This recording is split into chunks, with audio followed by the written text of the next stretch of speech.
report on the Raccoon City disaster is scheduled.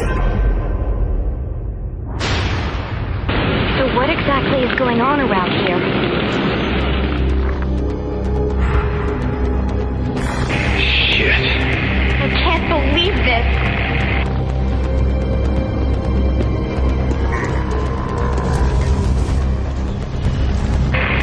We better get out of here. We should stock up. What? The weapons. Can you get up? Leon, behind you!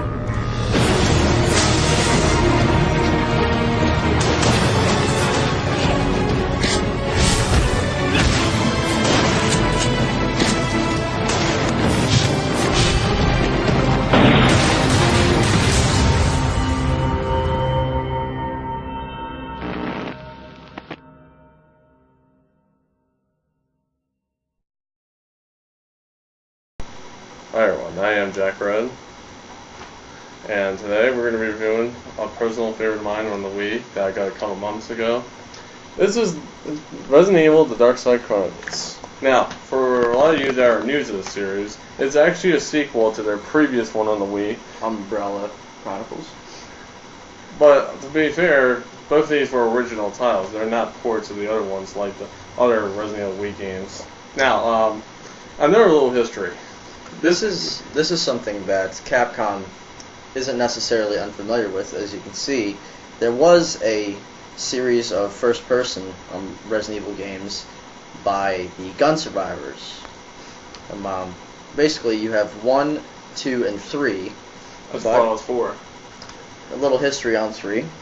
Now, the thing is that 3 was a Dino Crisis game, 2 was only released in Japan and Europe, and we never got it. And it was the only one with multiplayer. It was also a spin-off of Chronicles. And 4 had a unique environment to it. The only game I could name that was kind of like that was a game I had on the Sega Dreamcast called D2, which was a much longer game, in my opinion.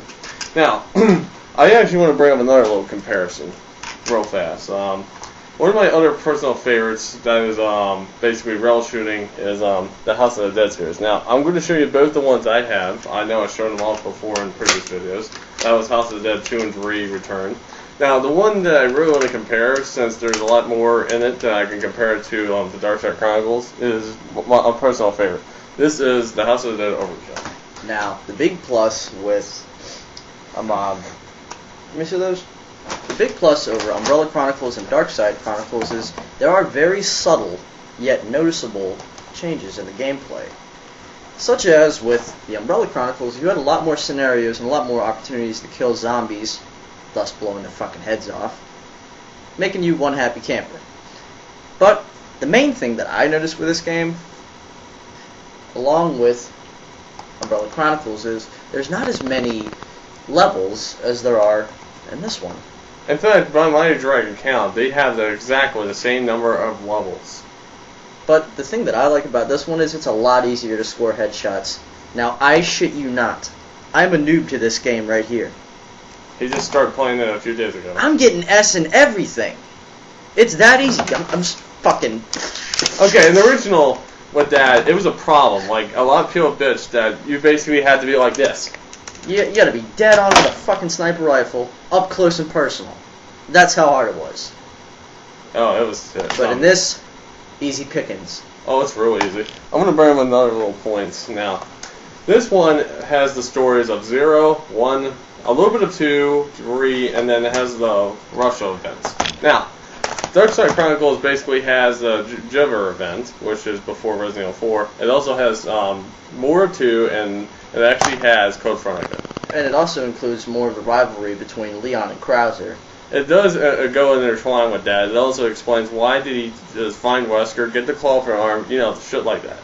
Another thing which I noticed, which was pretty cool, in Umbrella Chronicles, say you got stuck in a certain part of a level with a limited amount of ammunition and a limited amount of healing items. Well, in this, you gotta keep playing it until you beat it. Yeah. There ain't no fucking escaping it. But this, you have the fucking option to just leave a level. Yeah.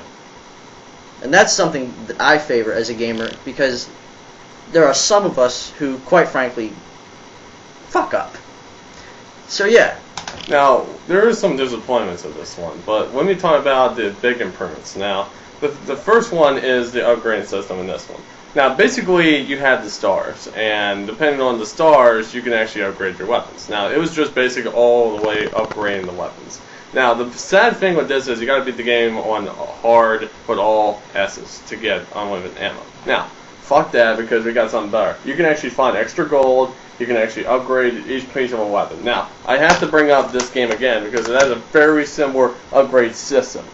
Another thing that you will notice is they take some of the... It's a mix of the old and new voice actors, particularly Leon Kennedy. And there's a voice actor which I think does a very nice job replacing Alfred Ashford in the previous Code Veronica. Now, a lot of people do complain that he does kind of sound like a pussy, and yeah. I'm one of those people. But in this one, with Darkside Chronicles, he sounds a lot better. Oh, speaking of Wesker, you get to play as him in this one, you get to see him more, but here's the disappointments. You only see him a couple times in this, and that's it. Yep, and you know that's also true. You don't even get to play as him. Sad enough, we actually have to bring up Chris, because you get to play as him a lot more in this one. You barely get to see Chris. You actually It's only like play as one or one. two. Just only one level. Just one level? Yeah, just one level. Jesus fuck. I mean, it just pissed me off to no end because, like, Chris Redfield was one of my personal favorites. Now, later on in the video, I'm going to show you some footage about how easy it is to score a headshot.